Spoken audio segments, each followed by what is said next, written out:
Ladies and gentlemen, the President of the Philippines, President Rodrigo Roa Duterte. Sawa na ang bayan ko sa magnanakaw na tao. Once again, President Rodrigo Roa Duterte. Na kahapon, ikaw ang mag-aahon sa piling mo.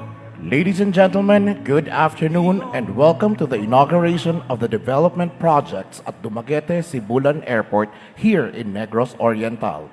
To formally begin our program, may we call on Civil Aviation Authority of the Philippines Director General Captain Jim C. Sidionco for his welcome remarks. President Rodrigo Roa Duterte, ladies and gentlemen, a pleasant good afternoon to all of you. Dumaguete Sibulan Airport is the airport that serves the province of Negros Oriental and the neighboring Siquijor Island. The airport is situated in the municipality of Sibulan and is approximately a 5-minute drive from Dumaguete City. The airport currently accommodates scheduled flights to and from Manila via Philippine Airlines and Cebu Pacific. Daily, OWA hatid provincial flights transporting returning overseas Filipinos are also accommodated by this airport. Included in the 259 million airport rehabilitation program are the reblocking of the apron, construction of 2 taxiways, expansion of the existing passenger terminal building, overlaying of asphalt on the runway and shoulder grade correction, and expansion of the administration building. These development projects upgrade the airport's capability to land an aircraft from an Airbus 319 to an Airbus 320, a relatively heavier aircraft, and increase the passenger terminal building capacity from 330 to 450 passengers. From a previous floor area of 1,152 square meters, the passenger terminal building now has an expanded size of 1,842 square meters. Under the Duterte administration, Dumaguete Airport also became capable of accommodating nighttime flights. In the coming years, to support Negros Oriental's growth in air traffic, tourism, and trade, the new Dumaguete Airport will be constructed in Bacong, Negros Oriental. The Department of Transportation and the Civil Aviation Authority of the Philippines collaborated in the comprehensive transformation of the airport as heralds of the massive Build, Build, Build infrastructure program of the Duterte administration. Now and more than ever, the traveling public of this great, beautiful province will enjoy a more convenient and a safer airport. Thank you. Thank you, Director General Sidionco. May we enjoin everyone to witness the unveiling of the marker of the development projects at Dumaguete Sibulan Airport, Negros Oriental.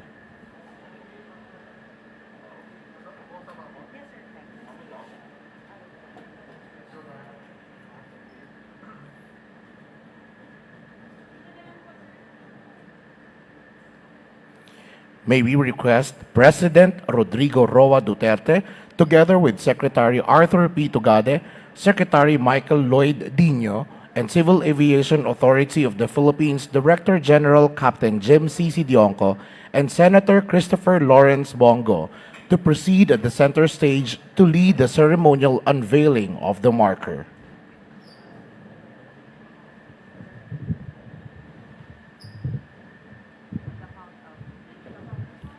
On the count of 3, 1, 2, and 3.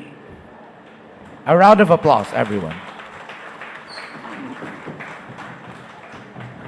Thank you very much, Mr. President.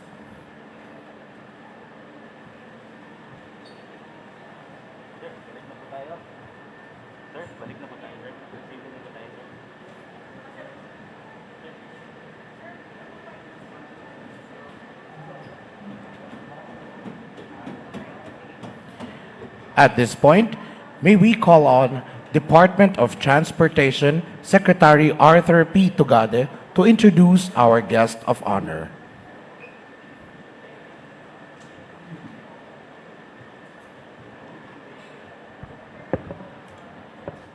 Fellow Filipinos, ladies and gentlemen, it is with great honor and pleasure na ipakilala ko sa inyo ang isang tunay na Pilipino na buong pusong nagmamahal sa kapwa Pilipino, ang Pangulo ng Republika ng Pilipinas, President Mayor Rodrigo Roa Duterte.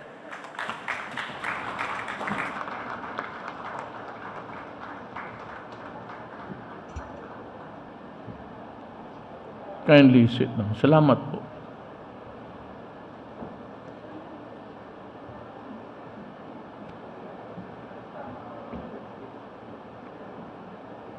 Isang cabinet pa na yan pala si ang pugi namin na spokesman, Sal Panelo. Transportation Secretary Arthur Tugade, Secretary Presidential Assistant for the Visayas, Lloyd Dino Dino and other members of the Cabinet, Senator Bongo, Governor Arthur Yap, Idol, no, ako naman idea. Negros Oriental Governor Roel Dimagamo, Pamplona Municipal Mayor Janice Digamo, ma'am, may hapon ma'am. Mga kauban ako sa gobyerno, akong mga minahal na kapwa Pilipino. Di otra man masiguro 2 pages ay akong basahon. But before I read the prepared speech, I just would like to say that I'm happy that you have a good airport now. And it was through the effort really of Arthur Tugade. Si Arthur Tugade, pati si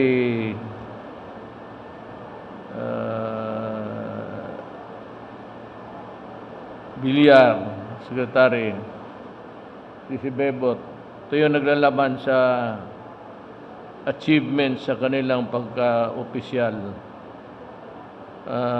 Arthur Tugade, well, sinabi ko sa inyo, hindi naman nato makatingad-an kay ang kugi sa tao, gisabayan sa iyang utok. You know, Tugade was our valedictorian sa law school. At that time, he was already working for the Delgado Shipping. He was already dako nag-position. But we were not surprised that pag-graduate namo, he went on to become a billionaire. Billionaire itong Tugade na ito. So, ito yung airport niya. And he is a slave driver in a matter of people really working hard to achieve an objective on time. Muna akong panghambog nimo na po si Secretary Andanar, si Bebot Belio, ang atong bantay po din taon sa OFW. Ang magdino ang atong spokesman na kuyaw kayo, si Harry Roque. O kanay si Bong ba? Padong mga riing na siya, hangyo ang mga tauing na siya na gusto kumudagan pagka-presidente. Subong.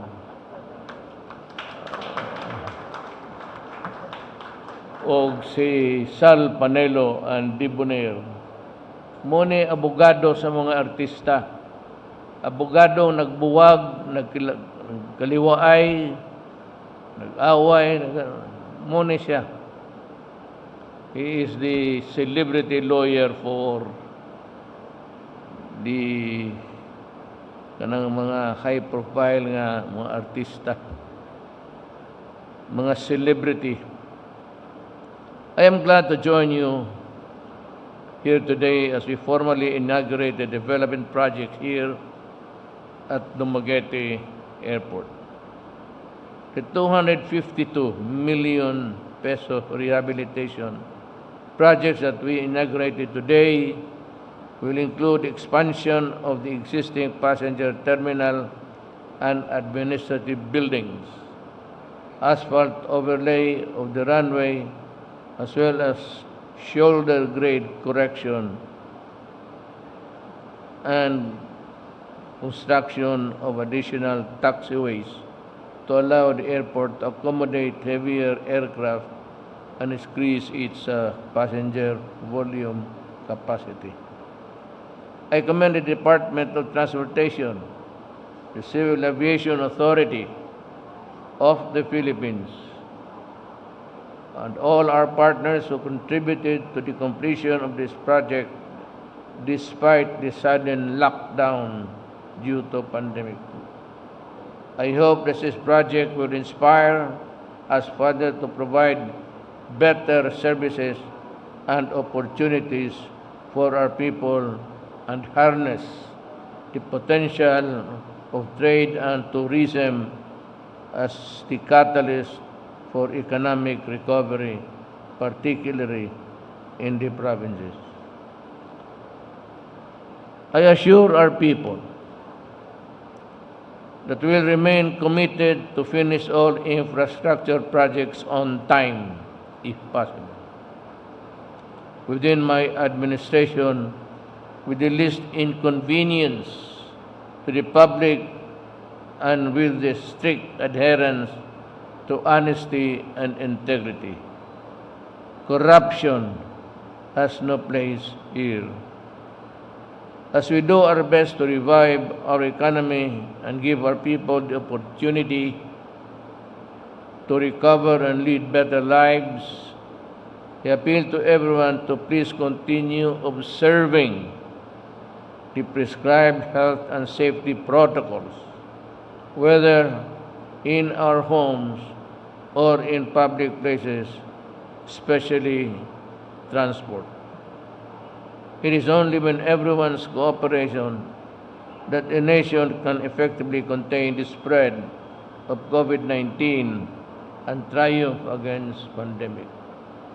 In solidarity, let us take further strides towards a better, more dynamic, and prosperous nation for everybody. Ako lang binisayo. Kaninta ng protocol si kini masunod. For example, kanang makita ni Mos Manila, Quiapo. How can you? It's because there are so many Filipinos that are cramped in the urban areas. Gamay ramang natuwa sa gawas. Nandyan dati, baski sa sakyanan, you cannot insist on kawawa yung tao. So, pag isa-isahin mo lang tagtatlong pasahero, mamahal yung pamasahe. Hindi naman kaya ng tao. So, at the very least, mask o face shield for the maximum protection. But in other, especially social distancing, I do not think that we can force our people really to, because it's impossible. Just there are too many Filipinos in the urban areas than in the rural areas. And second, which is really the farthest of all reason, is that we have not been able to implement the family planning program.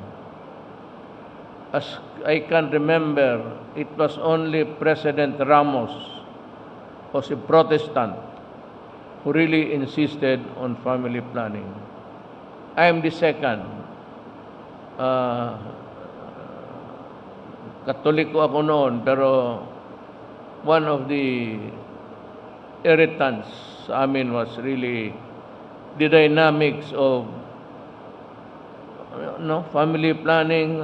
Talagyan mo ng mga contraceptives.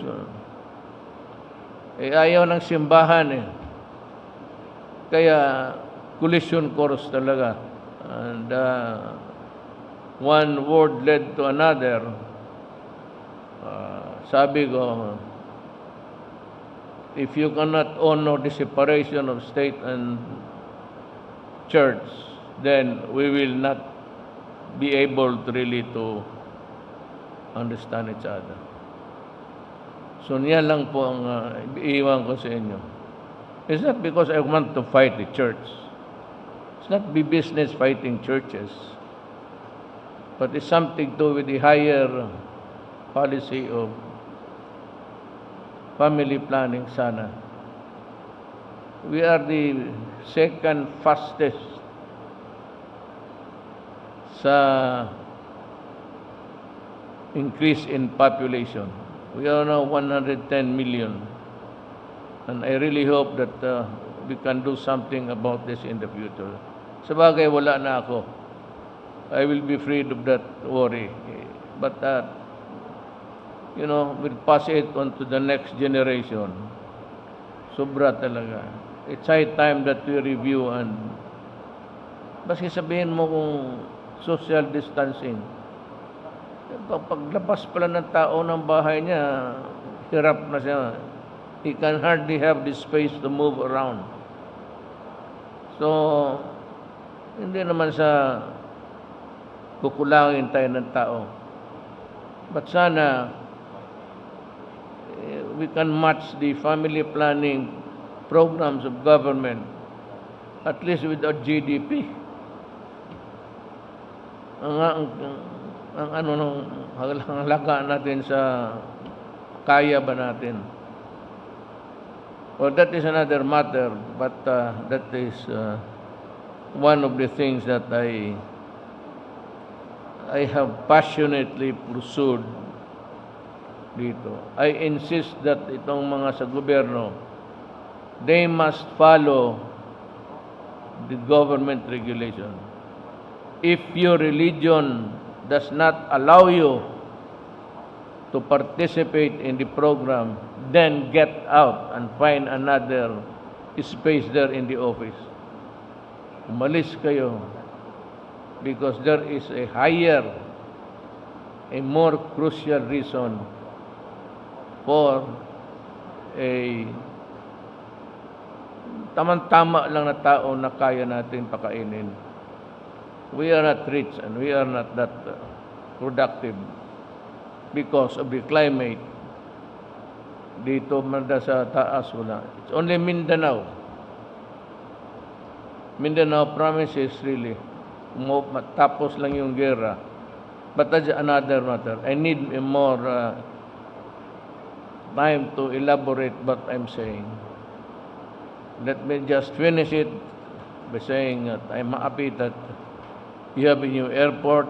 It's a nice one, and that I hope that it will promote the image, at least, and the tourism industry here, or heard about the Visayas. Salamat po.